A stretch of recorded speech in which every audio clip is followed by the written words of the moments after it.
Altra cosa che è interessante, sempre per quanto riguarda le emissioni, e queste sono osservazioni che come EISDE, ma che abbiamo mandato, ma abbiamo collaborato poi con la 3A per dare alcune informazioni appunto dal punto di vista delle ricadute sanitarie. Un altro dato che ci ha lasciato sconcertato è quello che nello studio di impatto ambientale della Saras emergeva. Loro dicono guardate, abbiamo assaggiato in maniera geochimica quelle che sono le caratteristiche delle gas che verrà fuori e badate bene, essi stessi, cioè la SAR stessa, hanno individuato la presenza di radon, che è un gas radioattivo che viene fuori diciamo, è l'espressione del decadimento praticamente dell'uranio 238-235 presente normalmente nel terreno, ma che in alcune situazioni, in certi serbatoi sotterranei, può essere rappresentato in maniera maggiore. E badate bene, qua addirittura si danno loro una soglia di anomalia, una soglia di 741, ma addirittura il valore massimo che loro riescono a ritrovare è come vedete, di 104.000. Che sicurezza ci può dare una situazione del genere? E quindi in qualche modo il problema della radioattività nell'ambito di queste perforazioni sicuramente è un problema che va bene conosciuto. Il radon è un composto gassoso che è uno dei maggiori responsabili di quelli che sono i tumori polmonari, in particolare, in forma particolare, che sono gli adenocarcinoma, cioè è un cancerogeno di gruppo 1A secondo la tabella dello IARC, cioè dell'International Agency Research on Cancer.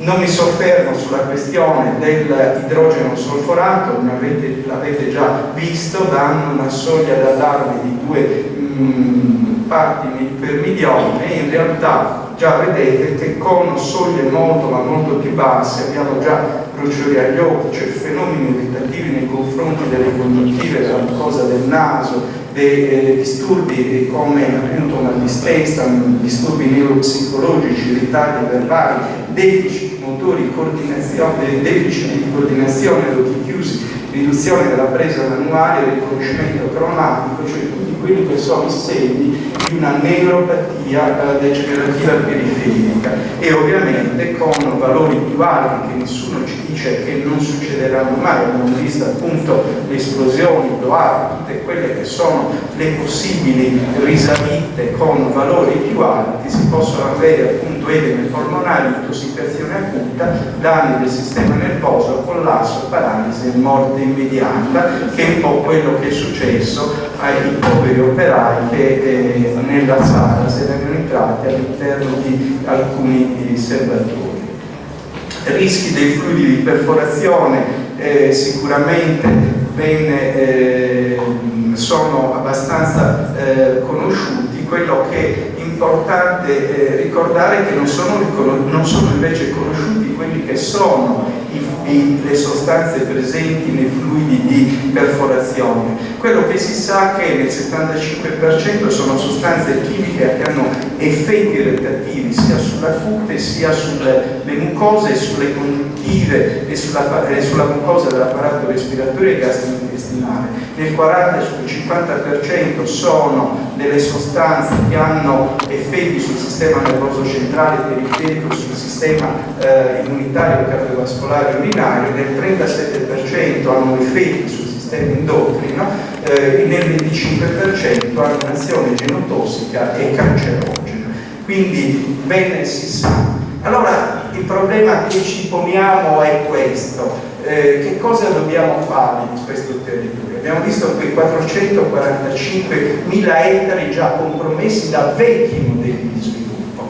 Adesso vediamo proposti poco meno di circa 300.000 ettari ancora da compromettere in altri modelli di sviluppo, ma esistono altri meccanismi, esistono altre possibilità di di andare oltre quello che è il dato del petrolio. Guardate bene che il problema del petrolio comunque ce lo dobbiamo porre, ma in che termini? Il petrolio, appunto, come diceva la Dossonia prima, ormai è arrivato al fondo del barile, stiamo raschiando il fondo del barile, è qualcosa che non può essere più proposto per quello che può essere un modello di sviluppo o futuro. Vi faccio vedere una cosa molto semplice: quanta superficie e quanta resa, ed è importante saperlo qui in Sardegna, dove abbiamo dei limiti precisi. Noi siamo un'isola e l'essere isola molto spesso ci permette di avere la capacità di vivere anche nel nostro intimo quello che è il nostro territorio. Guardate che cosa succede se noi usiamo dei pannelli fotovoltaici con una resa media per produrre 1600 megawatt. Abbiamo la necessità di impiegare solo ed esclusivamente 70,56 km². Se dovessimo invece ragionare come ragionano quelli dell'ENI e dovessimo produrre invece biomassa per alimentare un inceneritore miserabile da 43,5 megawatt, dovremmo impiegare circa 1200 km². Allora è chiaro che per chi ha il dovere di proporsi come classe dirigente in Sardegna deve in qualche modo avere ben chiaro cosa dobbiamo fare del nostro spazio, se lo dobbiamo fare amministrare agli altri oppure no. Ci sono sicuramente madri di famiglia, persone che amministrano una casa, ma quando mai noi possiamo permettere che qualcuno venga nella nostra casa e ci dica no, il tinello deve essere solo di 5 metri per 5, la camera da letto di 2 per 3, invece la sala caldaia deve essere di 150 per 150 metri quadri. Non possiamo, secondo me, permettere a nessuno che a casa nostra vengano a decidere quale può essere lo spazio che noi dobbiamo dedicare al nostro vivere. Invece, guardate, l'Eni Power ci dice: guardate, a noi ci servono i capi, abbiamo già individuato quelle che sono le cosiddette suitable lands, cioè le zone che sono che ci vanno bene per la produzione di carni, e noi dovremmo regalargli praticamente la piana della Nurra fino a tutto il Lugudoro, addirittura la Mianglona e poi la piana d'Ottana fino a Sedino, ma siamo male per un qualcosa che già in Emilia non viene giudicato non idoneo, quando si deve produrre appunto dei prodotti di qualità come i formaggi, e appunto ci dicono che in quell'area dove c'è il comprensorio della produzione del formaggio parmigiano reggiano, questi tipi di impianti non ci devono essere. Invece questi ci chiedono di dedicare buona parte del nostro territorio a questo tipo di impianti. Ma esiste sicuramente una delle banalità che molti dicono: sì, però le rinnovabili come facciamo di notte? Il sole va via, lo sappiamo, il vento può anche abbassarsi perché non c'è più il sole, e vabbè, ma noi abbiamo anche l'idroelettrico, e badate bene che l'idroelettrico è mica di poco conto. Questo è una centrale idroelettrica presente nel centro della Sardegna. Abbiamo visto quali sono le 1600 megawatt da fotovoltaico, sono circa 700 megawatt in più rispetto a quello che è il nostro fabbisogno quotidiano adesso, che sono di 900 megawatt. Guardate, abbiamo la possibilità di usare una pila di 340 megawatt, cioè se noi invece di, come dire, ogni volta che abbiamo l'esubero di produzione, cioè quel 700 megawatt in più da fotovoltaico, invece che sprecarlo, lo indirizziamo qua in quella che è la stazione di pompaggio di Benzone, possiamo rifar risalire tutta l'acqua su e poi la facciamo riscendere quando ci serve. E badate bene, noi abbiamo una situazione straordinaria da questo punto di vista. E quello che non è straordinario che cos'è? È la presenza esorbitante di impianti termoelettrici. Noi per i nostri 1000 megawatt, 900.000 megawatt di consumo abbiamo installato qui in Sardegna 660 megawatt elettrici da oleocombustibile, nella migliore delle ipotesi, se no scendiamo verso il carbone o ancora peggio verso il TAR, che è il rifiuto praticamente della raffinazione del petrolio della SARS. E quindi in qualche modo dobbiamo cambiare. Vi ripropongo la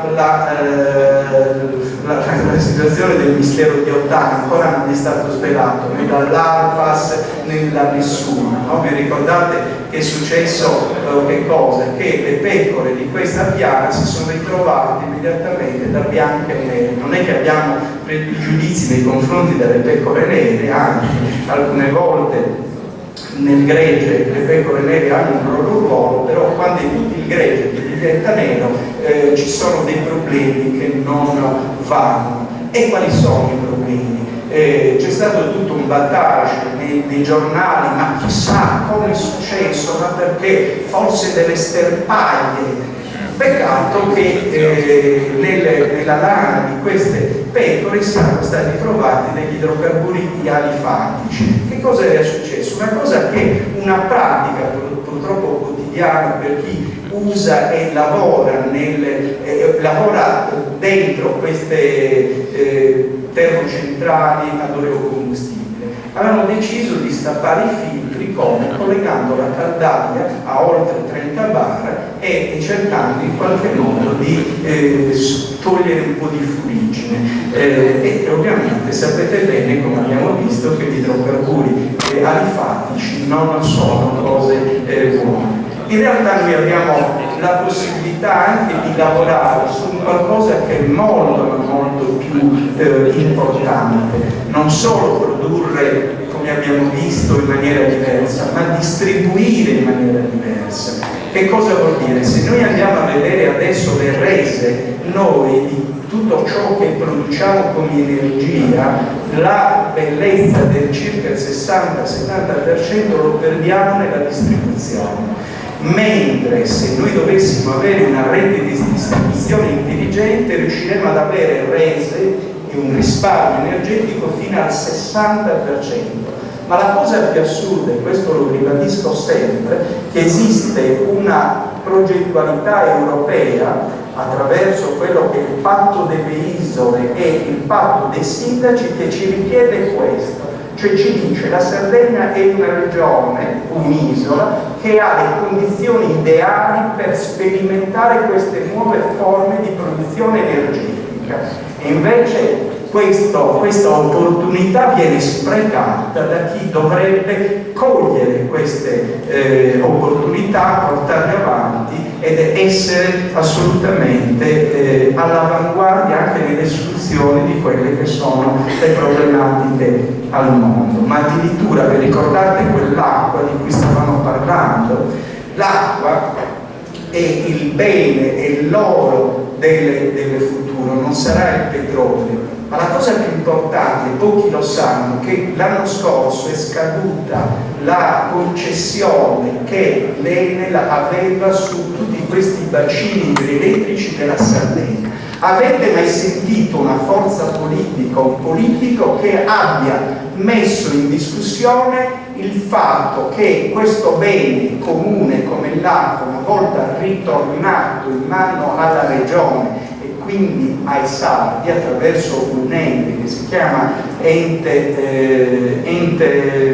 ENAS, Ente per le Acque Sardegna, nessuno si è posto il problema di dire che cosa dobbiamo fare di queste acque. Ma guardate, si può fare tantissimo. Il futuro è l'elettrolisi Il futuro è la possibilità di separare l'idrogeno dall'ossigeno. E guardate, le cellule a combustibile hanno una resa che è nettamente superiore anche a qualsiasi altro motore a combustione, quindi potremo essere il futuro. Invece, badate bene, continuiamo a produrre con tutte quelle schifezze e a esportare. Per cui io vi pongo anche il problema di come mai ancora ci chiedano di produrre energia, cercate metano, cercate petrolio, quando noi già, pur essendo un'isola, stiamo esportando circa il 10% anno. Questi sono i dati del 2012. Ma quello che io faccio sempre ricordare che, badate bene, produrre energia non vuol dire benessere. Questa è la Liguria e questa è la Sardegna. Le cito sempre assieme perché? Perché noi abbiamo le stesse caratteristiche di popolazione, cioè 1,5 milioni di abitanti la Liguria e 1,5 milioni di abitanti la Sardegna. La Liguria, come ben sapete, è l'apice del triangolo industriale dell'Italia, noi dovremmo essere non so che cosa, eppure vedete che come produzione in gigawattora noi produciamo circa il doppio rispetto alla Liguria, cioè 11.793 rispetto ai 6.614. Ma la cosa più importante è che se noi guardiamo il consumo pro capite 6.628 e lo confrontiamo con quello dei Lombard, noi addirittura consumiamo più dei Lombard e siamo, cioè consumiamo più dei signori Moratti praticamente. Io dissi in quell'incontro con gli ingegneri della Saras che le manifestazioni di ostilità che la popolazione di Arborea manifestava erano semplicemente espressione di consapevolezza di chi aveva smesso di accettare che si azionasse un motore a Milano con il tubo di scarico in Sardegna.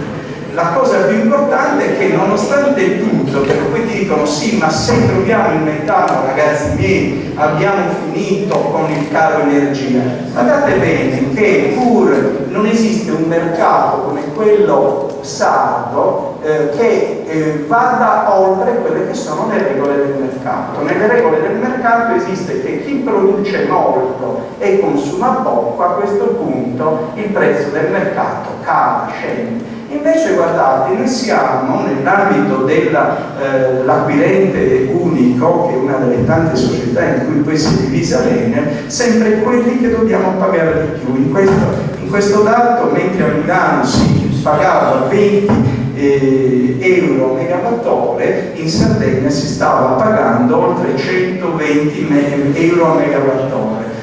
Ma la cosa più importante è che quando c'è stata la crisi dopo il 2008 c'è stata una riduzione del prezzo e si è andati per esempio a un prezzo medio di 51,82 euro a megawattore in Italia, con l'eccezione, guardate bene, della Sardegna che continua invece a pagare anche in quelle circostanze l'88,92 euro a megawattore, pur esportando l'energia. Se non ci fosse convenienza a questo punto, come mai la dobbiamo esportare se costa poi tanto?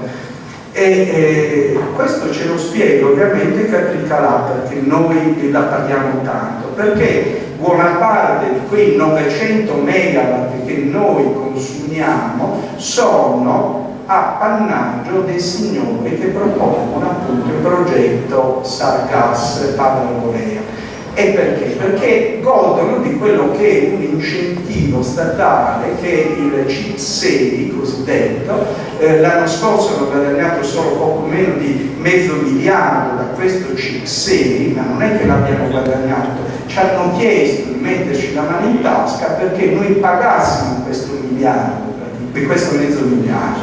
Per cui è evidente che il problema principale è questa distorsione del mercato, ma lo dice Catricalà, che era l'autore per l'energia, che dice appunto come uno dei problemi della distorsione alla concorrenza è la presenza di queste energie da fonti assimilate, che non sono fonti rinnovabili, sono state, è un'invenzione tipicamente italiana, cioè quello di assimilare alle rinnovabili anche le sporcizie.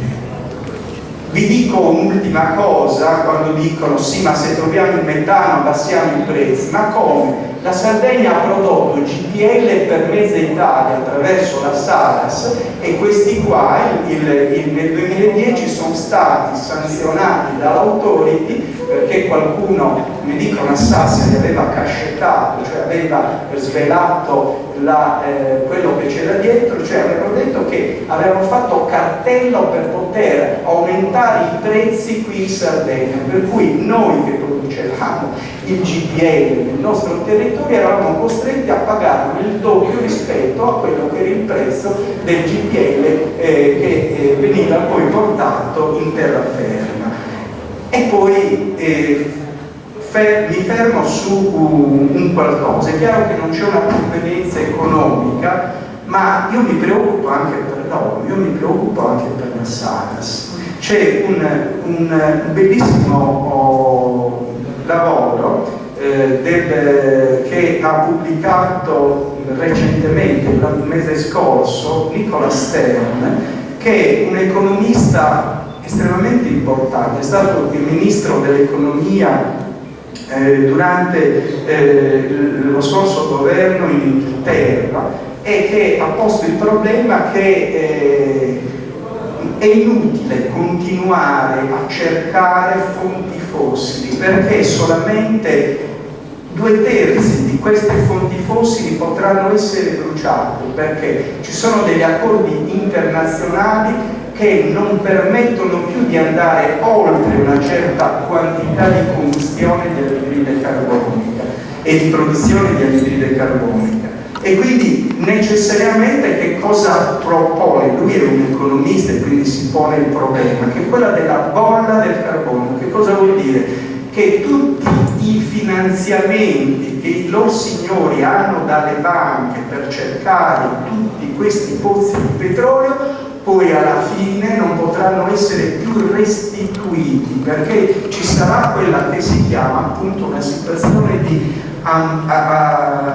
carbone che non può essere più portato a combustione, per cui dobbiamo anche preoccuparci per le sorti economiche della Saras. Vi ringrazio.